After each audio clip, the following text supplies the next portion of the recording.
Laag voor laag wordt de verve in het behang afgegraven in deze leegstaande wenning in Drachten. Onderzoekers hopen zo meer te leren over de stijl. De verneemde kunstrevolutie die direct na de Eerste Wereldoorlog opkwam.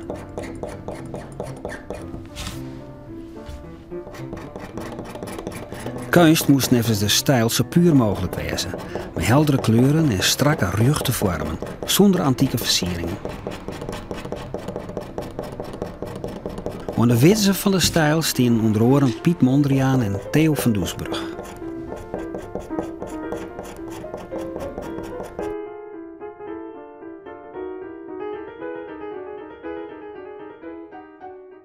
Welcome in our museum.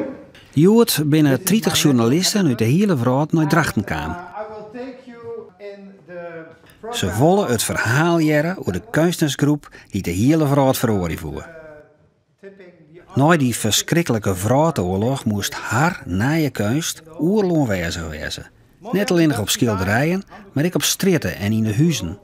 En in de hollen van de mensen. Ook architecten, muzici en farmjouwers sluiten haar aan. Het nieuwe tijdsbewustzijn staat gereed zich in alles, ook in het uiterlijke leven, te realiseren. Het oude richt zich op het individuele. Het nieuwe richt zich op het universele. De strijd van het individuele tegen het universele openbaart zich zowel in de wereldkamp als in de kunst van onze tijd. Hier in Drachten waren haar ideeën over kleur en architectuur voor het eerst echt serieus en op grote schaal proberen. Daarom binnen al die journalisten hier. Het badde hier, in de Toerstritten, in dit blok van 16 middenstoonswenningen. Het werd bouwd in 1921 door architect Kees Rings de Boer. Het kleurontwerp is van Theo van Doesburg, van binnen en van buiten. Hij dwaarde het aan om voor deze huizen heldere kleuren te kiezen. Giel, rood en blauw en grijs, zwart en wit. Volslooien nevens de regels van de stijl. Bij de squallen aan de orenkant van het dik tekenen er ook het kleurenplan. Die waren oranje, violet en groen. De buurt kreeg al gauw de bijnaam Papegaaienbuurt. Wij wonen hier nu 21 jaar. En de vorige eigenaar deed de deur open. Nou, toen was het echt voor ons allebei. Wow, dit is het. Dit is echt helemaal ons huis. Dit is het jasje wat past. Het hele kleurenschema, het ontwerp van Doesburg wat hij heeft gemaakt, dat is gewoon een heel sterk ontwerp. Ja. Je voelt gewoon dat je hier in een soort driedimensionaal kunstwerk woont. Ja. En dat is niet even een trend. Dat is niet even, oh jongens, we vinden vandaag rood en geel leuk en volgende week vinden we weer een andere kleur leuk. Nee, het is gewoon een heel tijdloos, heel sterk ontwerp. We hebben eigenlijk altijd stiekem wel geweten van dat er ooit een moment kwam dat die kleuren gewoon beter uitgezocht zouden worden. En natuurlijk de woning op nummer 3. Wisten we dat die nog in eigendom van de gemeente was. Dus wij hadden ook al heel snel het plan opgevat van nou mogelijk kan je daar op termijn iets mee. Hoe fantastisch zou dat zijn dat je daar juist in zo'n huis, een heel huis weer nou ja, in oorspronkelijke wijze kan brengen. Nou ja, daar was het wachten op. Nou ja, goed, en nu is het moment daar. Ja. Ja. Ja. Wat zit er nou achter? Is er nou een... Dus die schilderijlijst sluit hierop aan. Deze lijst loopt dan door. Nou, mijn hoger doel is gewoon dat die woning tot stand komt. Ja, je begint in 2010 met dat idee van die woning. En dan denk je van, nou dat is dan over 2 jaar klaar. Nou, de praktijk is weer barstig. En dus je moet lobbyen, je moet netwerken, En dat proces dat duurt veel langer dan dat je van tevoren had bedacht. Want hoe zie je dit nou? Ja, hier loopt hij. Oh ja, daar hè?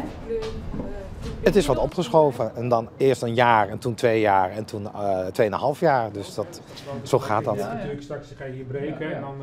Vandaag is iedereen bij elkaar gekomen om een laatste inspectie te doen in de woning.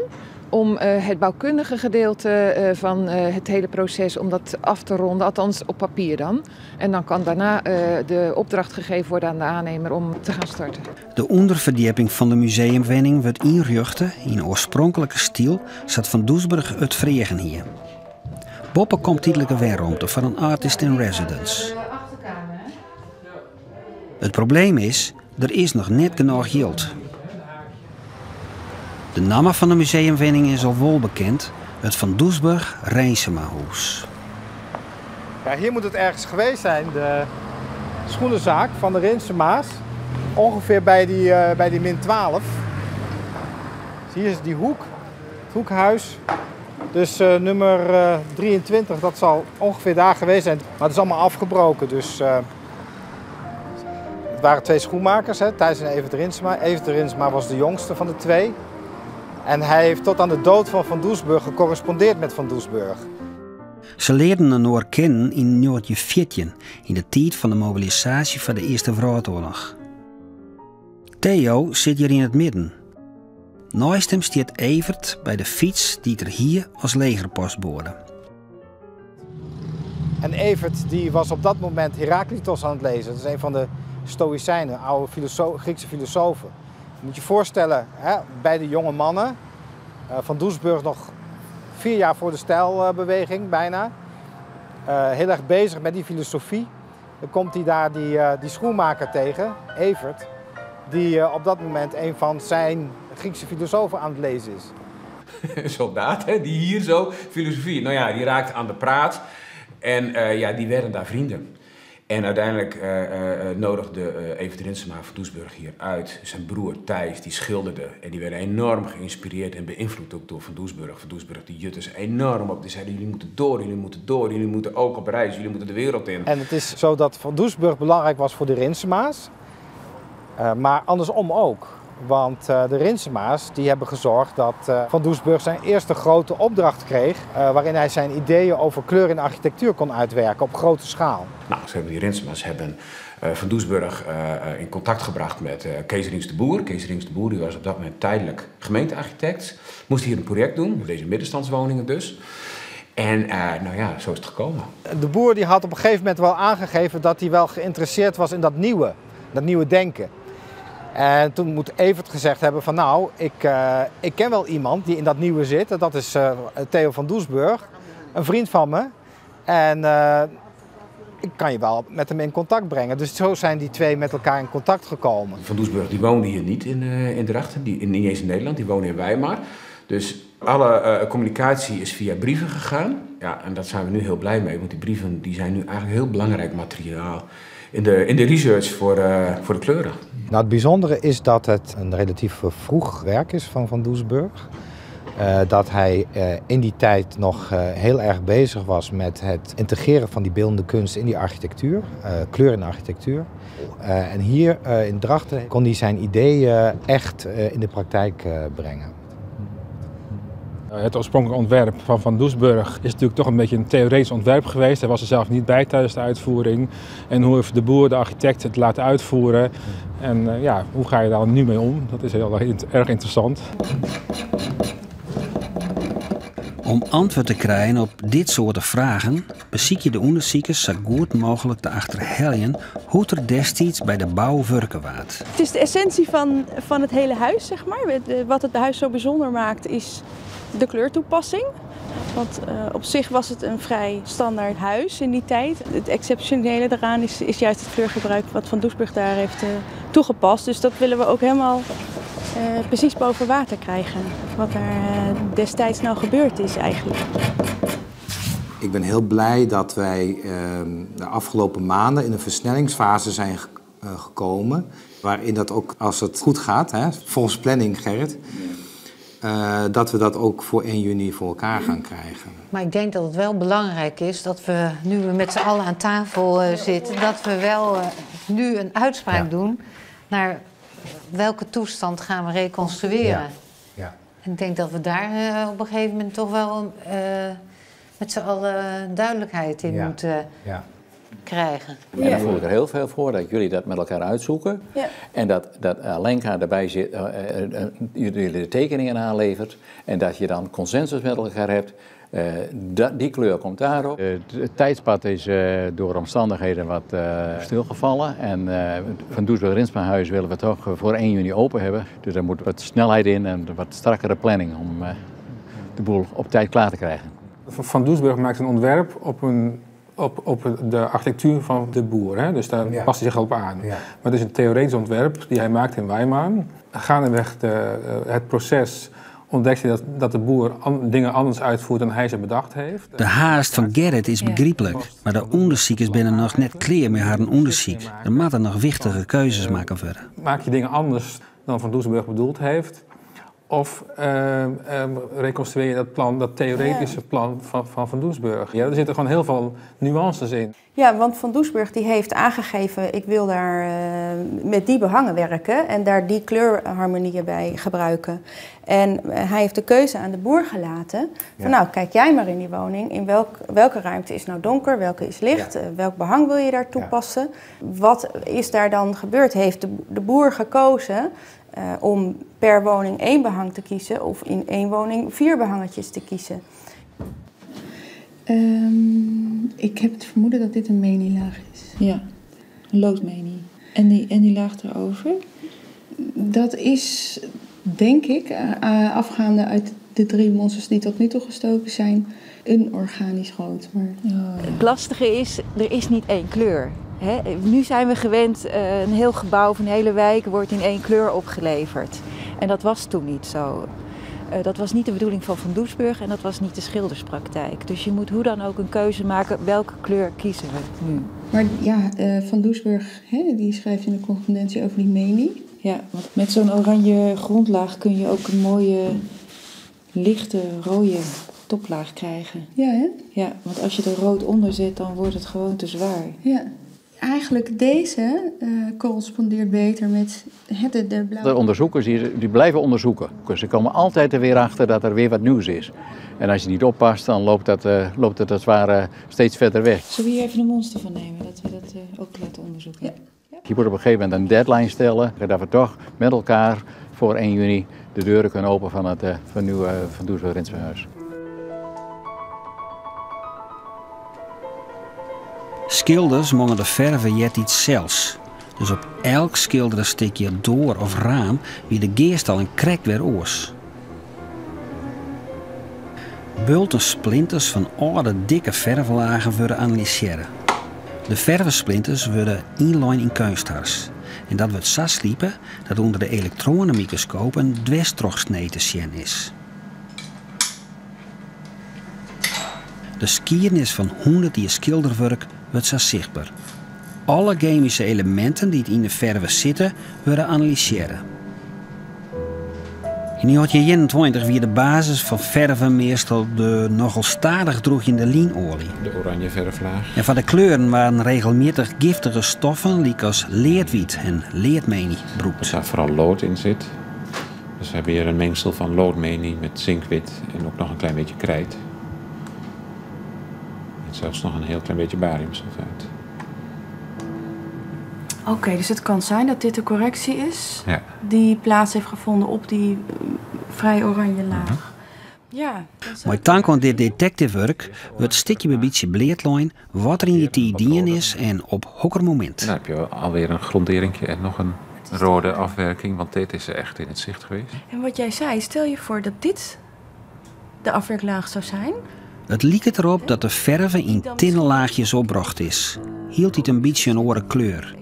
De onderlaag schijnt er nog een beetje terug in. Dan zou het weer kloppen met de blauwe afwerklagen die we... De kleur die het zeerst bestaat dus uit meerdere verflagen. Delige afwerking. Ja, dat zie je dan hier ook. Er zit net een variatie van de kleur van dit meer oranje rood naar een roder rood, zeker hier. Ja, want de eerste reacties op het schilderwerk van het exterieur die komen uit de krantartikelen van oktober. En daar werd al gereageerd vol verontwaardiging op de kleuren van het exterieur. Maar dat kan natuurlijk best wel zijn dat dat een voorlak was. Maar pas in april 22 schrijft de boer aan Van Doesburg dat het schilderwerk gereed is en dat de kleuren er zo mooi fris bij staan. Ja. Dus ergens is daar een hele tijd geweest dat er of niet geschilderd is, of dat gewoon de laatste laag misschien pas een jaar later dat kan erop best, is. Dat dan het hele huizenblok nog een keer is afgewerkt. En dat zou misschien dan deze afwerking nog kunnen zijn. Ja, en het zou ook best wel een beetje verklaren waarom die laatste lagen er overal zo anders uitzien. Ja. Uit Weimarwei stuurt Van Doesburg voor elk huis en voor elke kamer heel secuur omschreven kleurharmonieën naar Drachten. Bij zijn kleurkeuzes houdt er per kamer rekening met het licht en de lichtinval. En hij neemt het behang als uitgangspunt. Voor elk behangsoort een kleurharmonie.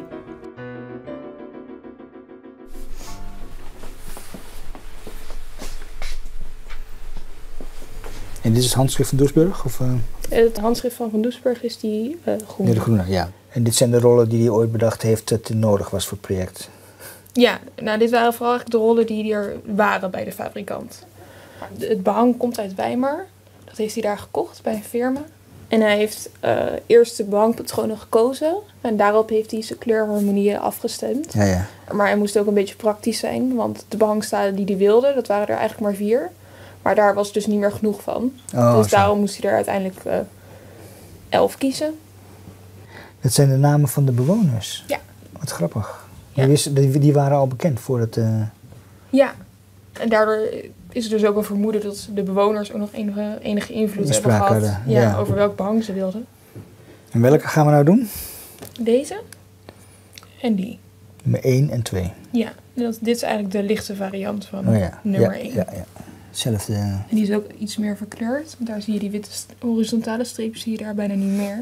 Die witte puntjes zitten bij ongeveer bij 170. De behangmakkerij bestaat net meer. Het behang moet dus digitaal neu maken worden op basis van het Piepliedse fjouwerkontje dat Van Doesburg naar de architect stuurde. Het wordt uitgedrukt op speciaal papier.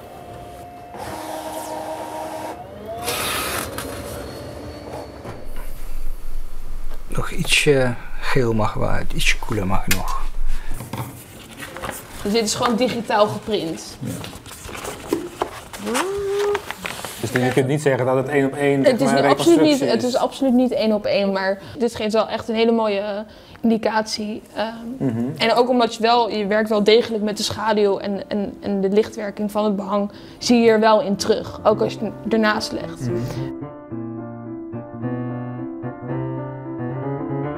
Ja, nou wat het lastige dus is, we weten niet welk behang exact in welke ruimte is gebruikt. Want er zijn meer behangstalen dan het aantal kamers. Maar het is wel belangrijk dat daar nog iets meer onderzoek naar gedaan wordt. Ja. We weten bijvoorbeeld hoeveel rollen er besteld zijn per behang. Dus daar kunnen we nog verder naar kijken. En hoe gaat het proces nu verder? Dat moet ook in productie, denk ik. Ja, dat gingen we vandaag bespreken. Nee. Ja, daar kijk ik altijd naar. Ten de papegaaienbuurt stiet een Rijkslandbouw winterskwallen. De boeren gingen 's winters naar school en zomers moesten ze werken. Hier betocht Van Doesburg het glas in leert voor en het kleurenplan. Hij kiest voor volslooid orenkleuren. Ik weet niet hoe origineel dat roze, groen en oranje is. Net als in het Doesburg-Rinsemahuis. Dat blijkt ook dat het iets andere kleur blauw was. En dat zal hier ook zo zijn. Ja, gewoon maf. Hij was heel maf. Dat is gewoon heel leuk. Hij deed het net anders dan men zou verwachten. Want hier zitten dus primaire kleuren in. Dus het is geen gezicht natuurlijk bij die secundaire kleuren. Maar prima. Dat is juist het bijzondere. Ja. De voorstelling, de bovenste afbeelding, is de spitter. Dan krijg je de zaaier. Dan krijg je de maaier. En de onderste is de rooier. De grote pastorale. Aan de voorkant van het huis is de kleine pastorale. Nee, ik kan u ook vertellen dat toen wij hier vroeger langs liepen, dat niemand omhoog keek van wat bijzonder. Niemand. En nu, nou, het is schering en inslag. Zeker als het mooi weer is, dan staan dagelijks mensen stil.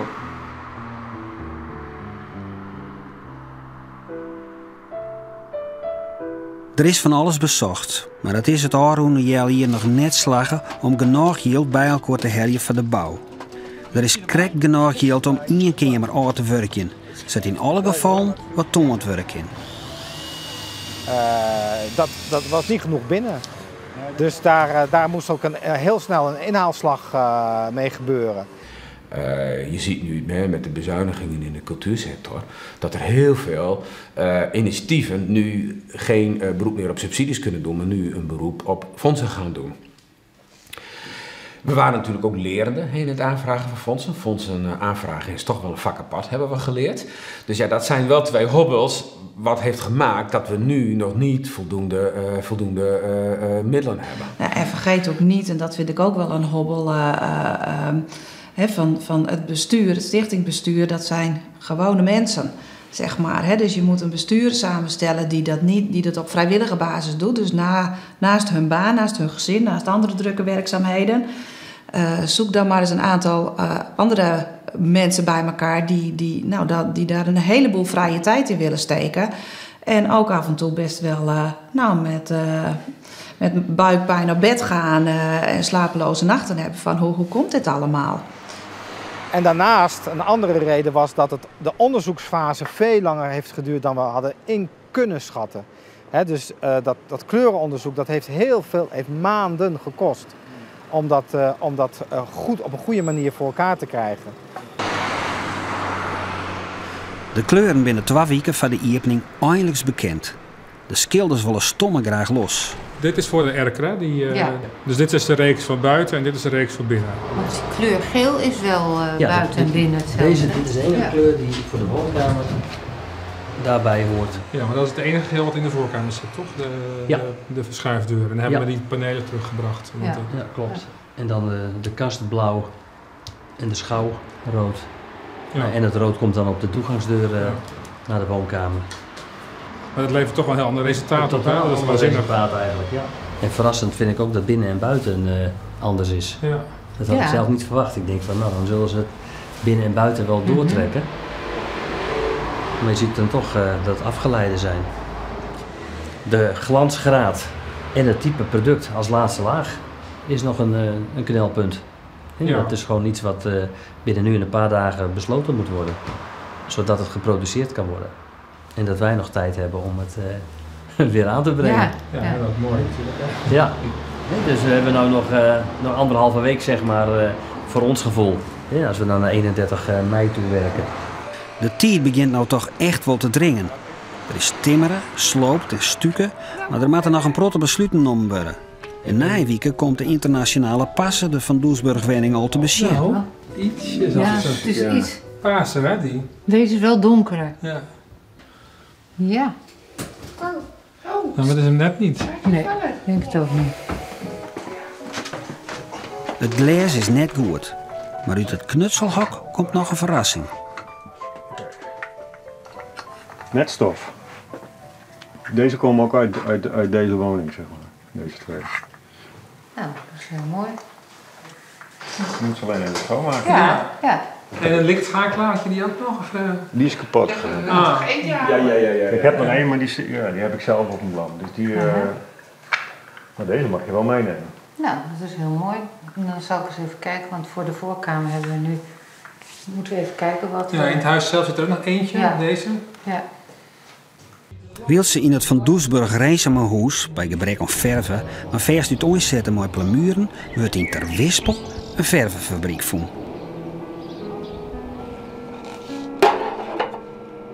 Hier kennen ze de speciale Van Doesburg kleuren in exact de goede mengverhouding maken. Correct zat de restaurators het willen, maar wel op een moderne manier. En het slaagt ze ik nog op deze korte termijn.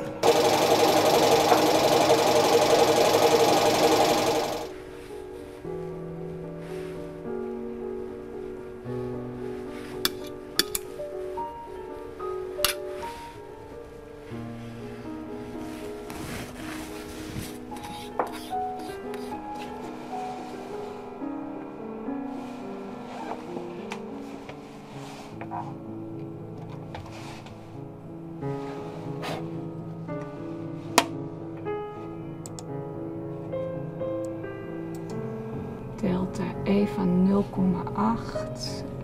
De dekking. Nou, dat is hartstikke mooi. Checkt en goedkat. De schilders kunnen los.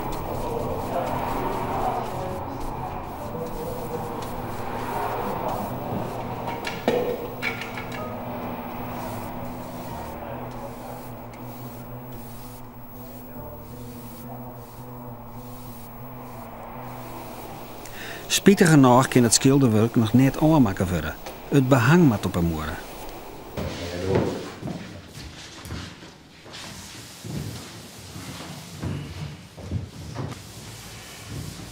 Loopt het een beetje op schema, Gerrit? Wat zeg je? Loopt het een beetje op schema? Dit behang wel. En de kleuren? Nou, de kleuren zijn nu bekend, dus dat kunnen jullie hier zien. Hè? Die zijn nu bekend. Maar het is een heel traject geweest, dat wordt heel moeilijk. En andere ideeën, andere inzichten. Ontdekken ze weer wat. Het is goed gegaan nu, we hebben verf. Maar het is nu klaar. Dus het is, woensdag is het toonbaar. Ja, kijk, hier zie je dus de kwaststrepen zit je erin. En dat is eigenlijk het oude, zo moet het de uitstraling zijn. En tegenwoordig is het zo, dit, bij het huidige schilderwerk, als je zegt van dit heb je, nou jongen, schilder, je moet het wel een beetje beter schuren, een beetje beter maken. We willen dat zo niet. Ja.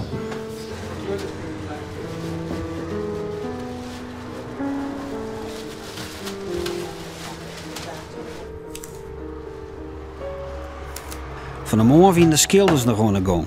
Maar nu is de kamer klaar voor de visite.